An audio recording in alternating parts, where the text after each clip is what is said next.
كتبدا القصة ديالنا مع جوج ديال البنات شادين الطرق في وسط الغابة. هاد العزية سميتها صوفي وصاحبتها سميتها هابي. من بعد ساعة ديال الطرق وصلوا قصر كبير وسط الغابة، القصر اللي غادي يبدل لهم حياتهم الجحيم وغادي يكشف لهم بزاف ديال الاسرار. وقفوا الطوموبيل قدام القصر ودخلوا. في وسط القصر كيبانوا صحاب صوفي. في هاد اللحظة كتطلع اليس كتسلم على صوفي وباينه من شحال ما شافتها. من بعد كتستقبل بيه وكتقدم ليها صحابها، هذا ديفيد، هادي ايما العزية جوردن، وهاد الشريف غريغ. وهذا الرباعه جايين لهاد القصر باش يدوزوا فيه العطله ديالهم. بداو الاحتفاليه ديالهم بواحد القرعه جابها غريغ. الجو كان عامر بالضحك والحماس، الساطات موجودين، الشراب موجود، حتى بدات الشتا خايط من السما. ديك الساعه دخلوا لداخل يكملوا الحفله ديالهم. كانوا ضاحكين زاهيين مخصوم حتى خير. شويه صوفي حبست الموسيقى وقالت ليهم نلعبوا لعبات الجوتات. بدات تقطع في اللورا، ولكن ايما قالت لي هاد اللعبه ما مزياناش، حيت ديما كتسالي بشي واحد متاثر ولا كيبكي. صوفي ما عطاتهاش قيمه وبدات كتشرح ليهم اللعبه. قالت ليهم الورقه اللي فيها اكس صاحبها غادي يكون هو القاتل، وخاصو يقرب للاخرين ويقصهم في ظهرهم بلا ما يحسوا به. اما اللي ما خرجتش ليه ورقه القاتل خاصو يحاول يهرب ويحمي راسو، ولكن لا تقاص ظهره كيطيح للارض وكيمثل باللي مات. وصوفي مازال كتشرح لهم اللعبه. ناض ديفيد واليس من حداهم ومشاو لشي بلاصه اخرى. كملات جوردن الشرح وقالت لهم لا شي واحد لقى جثه خاصو يبقى يغوت جثه باش يشعل الضوء ويحاولوا يعرفوا شكون هو القاتل. نمشيو عند اليس وديفيد اللي غيكونوا كيتعاطاو النعناع وسكر كلاصي في الكوزينه. من بعد رجعوا عند المجموعه باش يبداو اللعب. فرقوا اللورا ومن بعد تفاوضوا وكل واحد فين شدها، ولكن مورا 10 دقايق غوتت صوفي جثه وشعلوا الضوء ولقاو غريك طايح في الارض وغيكون هو اللي تقاص في ظهره. تجمعوا كاملين باش يعرفوا شكون هو القاتل. قالوا ليه صافي تقدر تنوض، ولكن ما بغاش ينوض. جا ديفيد قاصو قرعه للرباح وراس المال هو ينوض. هنا المجموعه رجعت فيهم الروح حيت خلعهم ديال بصح. كملوا التصويت على شكون هو القاتل. بغا غريغ يدوي ولكن قطعوا ديفيد وبقى مطلعها عليه قدام البنات. بغا غريغ ينوض يعطي لاش كيقلب، ولكن دخلوا البنات بيناتهم وفرقوهم قبل ما تشعل بيناتهم. من بعد قال لهم كنا في حلاوه ولينا في عداوه، وطلع في حاله ينعس. البنات داروا لديفيد حيت ديما منوض الصداع وسمعوه الهضره، ولكن خونا معصب هرس عليهم واحد القرعه وخلاهم ومشى. شويه فرقوا اللوراق باش يلعبوا، تتفضوا عليهم وبداو يغوتوا على ديفيد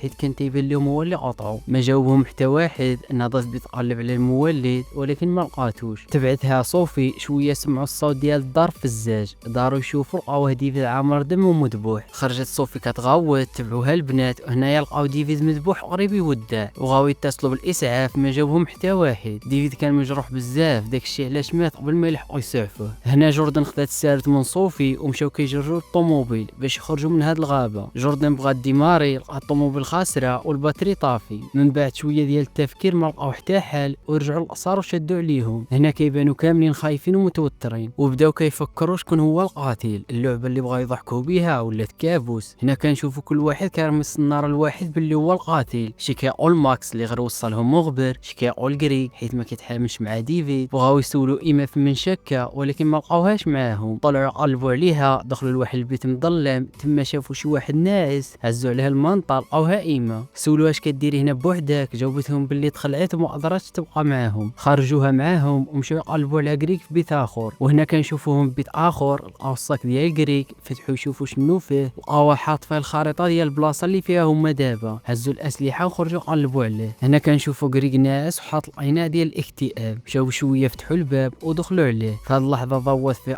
اليس هو حايل القناع. سولهم مالكم دايرين هاد الحاله في راسكم، حيت كان مازال في عينيهم الدموع والدم ديال ديفيد. هنا سولوه علاش قتلتي ديفيد؟ قال لهم انا ما كنتش لاعب معاكم. البنات خافوا وحتى واحد فيهم ما فهم الاخر. جوردن هزت عليه موس وقالت له ديفيد مات بصح ماشي في اللعبه. هنا كنشوفو خاف على راسو وخطف الموس من صوفي باش يحمي راسو منهم. وهنا بدات يقول لهم حطوا الاسلحه وشرحوا لي شنو واقع حيت ما فهم حتى حاجه. مع حط الموس ديالو هجمت عليه جوردن ولكن لصقها مع الحيط. بغات تعلق فيه ايما ولكن رماها في الارض. من بعد صوفي شافت الموس في الارض مشات بغات تهزو ولكن سبقها غريغ. مع وقف باش يدوي مع صوفي نزلت عليه للراس بواحد الحديده. بغا يعاود ينوض نزلت عليه المره الثانيه ويودع. هنا البنات تنفسوا شويه حيت القاتل ما بقاش مشكل عليهم خطر. صوفي صيفطات بيت بدل حوايجها حيت عامرين بالدم ديال غريغ. هنا البنات كل وحده فين مشات. خلعت اليس وبقات كتقلب عليهم. بدات كتجري تجري تعركلت في شي حاجة وطاحت فوق منها. شعلت الضوء ولقاتها إيمة ميتة. بدات كتغاوت تجمعوا البنات. هنا شافوا إيمة ميتة وطايحة في الأرض. بدات كتقول لهم جوردين يمكن طاحت من الدروج حيت ما كانش عندها الضوء، ولكن أليس وقفتها وقالت لها ما طاحتش والقاتل مازال بيناتنا وغريغ ماشي هو القاتل. من بعد مدة ديال الوقت جوردن وأليس دوروا السم طلبي حيت هي اللي قتلت غريغ وأول وحدة شافت الجثة ديال ديفيد. من بعد ما بغات تقنعهم باللي ماشي هي القاتل ما سمعوش ليها ورموها برا الدار. هنا بقاو غير بثلاثة، جوردن وصوفي وأليس. نمشيو عند بيلي ماشيه كتجري جهه طوموبيل. فتحت الباب ودخلت ليها، كلات شويه ورتحت ولكن ما قدرتش تبقى بوحدها. هزت راسها ورجعت لعندهم. شافت عليهم السرجم وشافت شي واحد هاز فردي. من بعد مده وهي كتقلب على شي بلاصه تدخل منها لقات واحد الباب صغير وهي تدخل منه. وقفت عليهم وقالت لهم شفت الخيال ديال شي واحد هاز فردي. هنا جوردن تخلعات وبانت في عينيها باللي هي اللي كانت هازه ديك الفردي. قالوا ليها جبدي الفردي اللي مخبيه في جيبك، ولكن جبدة تليفون ووراه عليها علامه اكس. هنا عرفوا باللي جوردن هي القاتل في اللعبه وحتى في الحقيقه. وهنا بي كتقول ليهم باللي جوردن هي القاتل اللي باغي يقتلنا كاملين. هنا عنقتها صوفي وقالت ليها سمحي لي، ولكن هزت عليهم جوردن السلاح اللي كان مخبيها غير حداها. ولكن بدات عليها أليس انت مجرمه ما كتسوايش. هنا جوردن ما عجبهاش الحال وتيرات عليها. من حسن حظ أليس تيرا جات غير في رجليها. هنا صوفي وأليس تجمعوا عليها بغاو يحيدوا ليها السلاح. تبعثهم بي وهي تخرج رصاصه من السلاح. بعدوا شويه وهنا كنشوفوا أليس جات فيها الرصاصه وودعت. وطالعه جوردن الفوق وهي منيشه على صوفي وكتقول ليها باللي ماشي هي القاتل، ولكن هجمت عليها بي ورمتها من الفوق. بغاو يشوفوا عليها ولكن تيرات عليهم. قبل ما تموت خواو ليها ومشاو يرتاحوا في شي بلاصه. هنا بي سولت صوفي واش هي القاتل، جاوبتها لا. بغات بي تبزز على صوفي تعترف ليها. ردت عليها صوفي يمكن تكون انت القاتل حيت انت اللي قتلتي جوردن وغريغ. هنا بي خافت من صوفي باللي تكون هي القاتل ونضت كتجري وتشوف على شي بلاصه تخبع فيها. لقاتها البلاصه وتخبعت فيها حتى للصباح. في الصباح خرجت من الدار وهي واقفه جات صوفي عنقتها ولكن جبدت عليها السلاح. في هذه اللحظه رمت ليها السلاح من يديها وهما كيدابزوا على شكون يوصل للسلاح. لقاو التليفون ديال ديفيد. بغا يفتح القرعه بالسيف ولكن جالو في عنقه. هنا كنفهموا باللي صاحبنا قتل راسو بالغلط وصحابو قتلوا بعضياتهم بسبب بارانويا وبداو كيشكوا في اقرب الناس ليهم، وهذا الشيء هو اللي خلاهم يقتلوا بعضياتهم. وهنا كنكون وصلنا للنهايه ديال القصه ديالنا ديال اليوم. كان معكم حمزه، شكرا حيت كملتوا الفيديو حتى الاخر، ونتلاقاو في فيديو جديد وقصه جديده.